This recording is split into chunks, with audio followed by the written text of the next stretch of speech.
สบายดีป่ะสิโอ้ สบายดีเริ่มปากแล้วพี่น้องเนาะเมื่อกี้นี่คิดว่าเพิ่นบ่ได้เว้าเริ่มปากแล้วเอาไหมสบายดีโอ้พี่น้องปะแต่เข้ามาเนี่ยหากระเห็นเพิ่นสบายดีพี่น้องเนาะทางกินขี้แบะน่ะฮะขี้แบะดำๆน่ะมันโมเมนต์นั่นโมเมนต์แนวกินน่ะ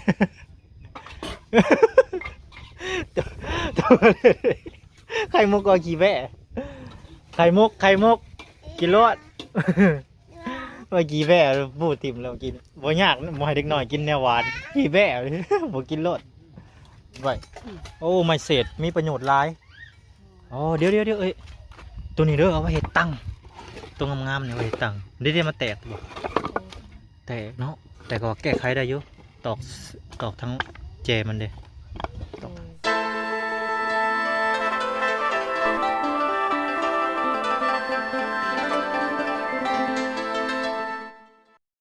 น้องไปลองเปิดพามาตัวนี้โอ้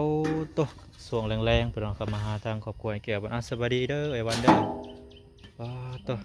อนามัยเนาะอนามัยขี่เรื่อยขี่แกบไปหน่อยเนาะตอนส่วงแรงๆโอ้ตอนนั้นไปจูดแล้วเนาะจูดแล้วเฮ็ดได้เอาไปพุ่นบ่บ้านนี่เอาไปพุ่นเนาะไปพุ่นใส่พักปุ๋ยธรรมชาติไปหน่อยปุ๋ยขี่ไม้ขี่เลื่อย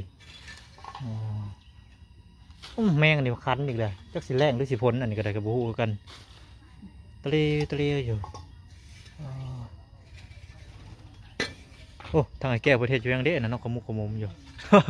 สวัสดีไอ้แก้วเดี๋ยวยังอันนั้นทอดไข่ให้ลูกโอ้สวัสดีเด็กๆพักกินเพียงอันนี้ฮะไข่ตายฮะไข่ตายไข่ดาวไข่ตายมันเป็นยังคือไข่ตายไข่ตายสบายดีก่อนสบายดีมาสบายดีทางหน้าตื่นแล้วบ่สบายดีฮะเอาไหมสบายดีไหมดูมาปินมาสบายดีป่ะสิโอ้ สบายดีเริ่มปากแล้วพี่น้องเนาะเมื่อกี้นี่คิดว่าเพิ่นบ่ได้เว้าเริ่มปากแล้วเอาไหมสบายดีโอ้พี่น้องปะแต่เข้ามาเนี่ยหากระเห็นเพิ่นสบายดีพี่น้องเนาะทางน้องน้อยเพิ่นอะเจาะเดี๋ยวมาดูอะเจาะอะเจาะกินยังเมื่อกี้เนี่ยขึ้นดำมากินขี้แบะนี่ ขี้แบะเด้อตกแล้วกินขี้แบะน่ะฮะขี้แบะดำมาแล้วมันโมเมนต์นั่นโมเมนต์แนวกินน่ะ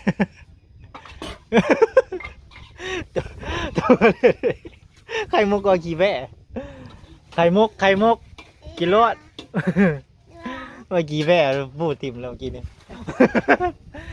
บ่ยากบ่ให้เด็กน้อยกินแนวหวานขี้แบะบ่กินรสหวานหลายระวังไอเด้อกินหวานหลายเด้อถอดไข่ให้เด็กๆเพิ่นเนาะทางแก้วก็ได้ทางเมียแล้วก็อันนั้นปุ๊บขี้เลื่อยโอ้น้อยเนาะทางไอ้วันเราไปถอกขี้เลื่อยใส่กองไฟจุดมันเป็นฝุ่น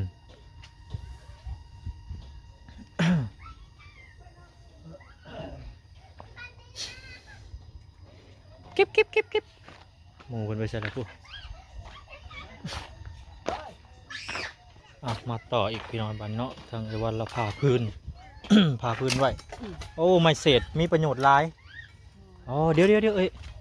ตัวนี้เด้อเอาไว้เฮ็ดตังตัวงามๆเนี่ยไว้เฮ็ดตังเดี๋ยวมาแตกบ่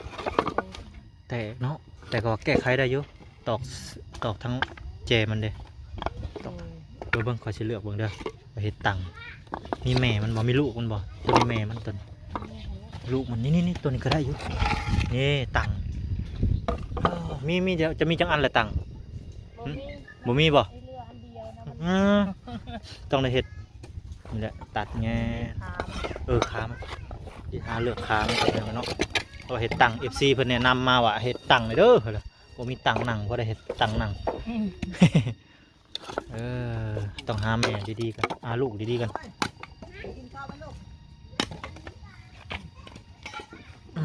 เอาได้อยู่ตัวนี้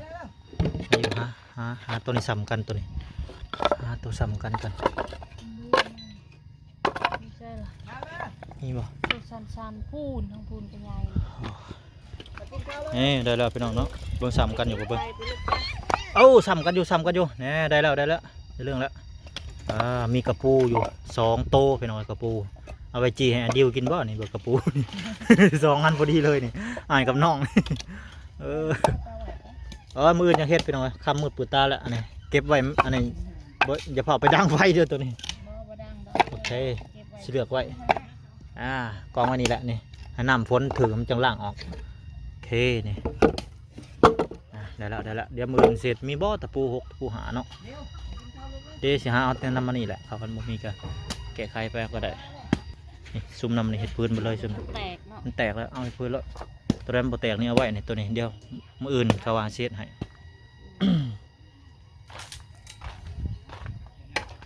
โอ้ตังคือเป็นตาหัวคิดตัง นั่งก็เป็นตา ก็ง่ายลังเด้ ง่ายยันง่ายล้างนี่ตังแบบนี้นะ ตังอันจะคือตังอันนั้นแท้อันนี้ตังนางยอง ตังนางโยงสื่อว่านางโยงโอ้ต้นกล้วยพิเศษต้นกล้วยวิเศษเป็นได้ต้นกล้วยวิเศษเท่านี้ มันก็เป็น โอ้มียังมากัดมันนี่ฮะมีแนวกัดเลยนี่หรือว่าจังใดโอ้ต้นกล้วยวิเศษออกใบเดียวกำลังป่งหน่ออยู่ แมนได้ลายๆเด้เนาะเรียนไว้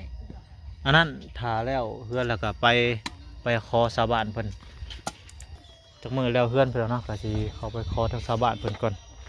บัดแล้วบัดมันใหญ่มันโตพออยากได้มาเอาก็เอามาขอไปปลูกไปกะแนวไว้ยังไงเนาะดังคักคือยังนี่ไม่อัน แมนมันลุกไว้ มันลุก บุบบับเลย เนื้อเขาข้าวเดียวนี่ในเตา บ่เฮากับปุ้นกับไม้อื่นๆน้ำไม้แก่นๆนะ แมน เอาจูดแต่อันนี้แลมกับเปลืองเลย โด มีแต่เฮ็ดตัวนี้เป็นเสือไฟเสือก ระใสพื้นอันนั้นนะ ปนกันนำเอาอันนี้ดังลายกับบดีกันได้ไม้รวบหวดไม้ไว้ได้หวดเขา ต้องเอาตัวแก่นนำไม้มันลุกพอดีไม้ซุมนี้นี่ตัวนี้นะอ้อยเป็นเสือเพิ่งเชื่อตัวนี้ ให้มันลุก มันลุกคัดอ้อยตัวนี้หันใหม่เด้นั่นแหละ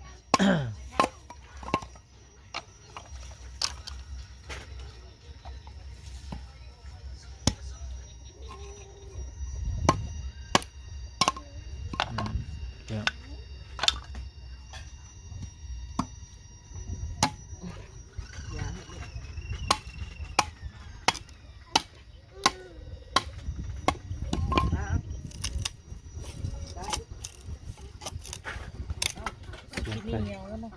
เหนียว ถากเป็นพลอยอะไรเป็นไม้ซิกๆนี่นอนนี่บ่อยากเอาย่างจูดขอยดังไฟแต่ละเทื่อเขาไม่ได้เอาย่างจูดเลยขอยจูดใหม่ลูกแล้วขอยอ้อยชิ้นน้อยขอยแพ้ได้ขอยแพ้ย่างตินหลดย่างเกิบโอ้เจ็บหัวคือยังเนี่ย เขาจูดนั่นเวลาเขาเลี้ยงไก่เลี้ยงกามันก็เป็นเลย มิน ไก่มัน ไก่มิน ตายเด้ ย่างตินหลดย่างเกิบโอ้ยบ่แนะนำประเด็นเฉพาะขอยดอกในเพื่อนขอยบ่ให้ดังเลยขอยบวยว่ะมินคิ้วแห้ง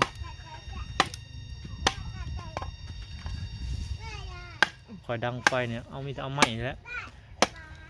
บ่อยากกระไพก็มีได้ขอเห็ด ก็เอาไม้สีกันลูกได้ ขอเห็ดมาแล้วก่อนนี่เคยลองมาทดลองมาแล้วเอาไม้ไผ่บ้านไม้ยังก็ได้นะไม้สักไผ่ก็ได้ถูกันสีกันเกิดเป็นพลอยเป็นเสื้อเพิงถ้าสมมติคือคันมาดอกปัญญามกับไฟเบิดกับไฟเหียนเบิดกลางบัดสิเขาไปบ้านบัดไกลบ้านเอ้าจำเป็นต้องได้ไม้สีกันจนเมื่อยได้บ่ธรรมดาได้มันสิเกิดไฟก็ได้จนว่ามือพุ่งมือด้าน เพื่อจะเกิดไฟยามฉุกเฉินนะเวลาฉุกเฉินแล้วได้ต้องมีผ้ามีมีดได้ถ้าบ่มีผ้าบ่มีมีดก็บ่ได้อีกอยู่ไห้อยู่นาบ่มีกับไฟเบิดเรียบร้อยใส่วิธีนี้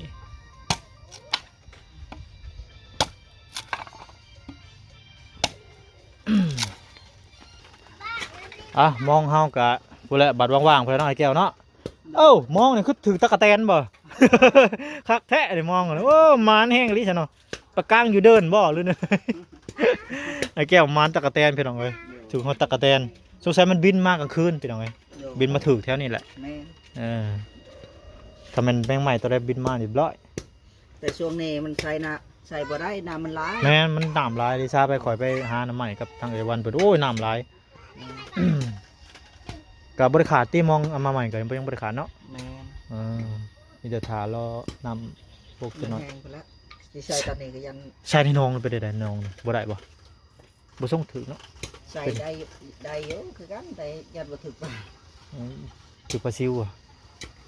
บ่ได้ลองสอดบางเนาะจะมือเนาะอยากกระปูได้บ่แล้วก็ได้ เยื่องบ่ไปเยื่องกระปูแถวใดแถวนี้บ่ แม่น ฝนบ่ตกมันสิออกบ่ไอ้แก้วแม่นบ่ทางเบิ่ง แม่น เขาฝนตกก็มันสิออกบ่ฝนตกก็ตกออกเลยเนาะ ฝนตก ฝนตกให้ออกเลยเนาะ โดย สิไปกันกระปูพี่น้องพังเบิ่งมื้อแรงเขาบ่ขี้ข้าน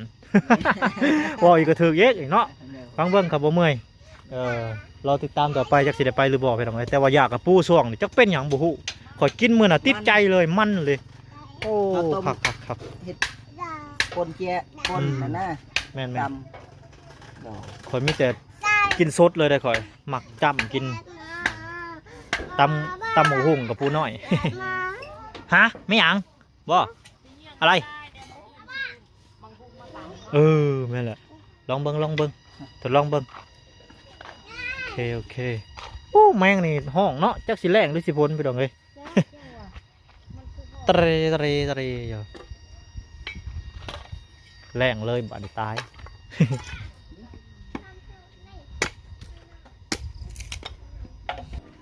น้องพี่น้องกับบรรยากาศช่วงแรงๆเนาะพี่น้องก็สิประมาณนี้แหละพี่น้องเนาะเขาน้ำไปที่เรียบร้อยเฮ็ดอยู่เฮ็ดกินพวกไข่ทั้งไอ้แก้วแล้วก็เฮ็ดไปที่เรียบร้อยแล้วเนาะก็มีแต่รอติดตาม EP ต่อไปเนาะว่าตอนแรกบ่น้อยสิไปการกับปูบ่หรือว่าจังใดพี่น้องเนาะไปซับพี่น้องพบกัน EP หน้าสำหรับ EP นี้ขอกล่าวคำว่าสบายดีพี่น้องสบายดี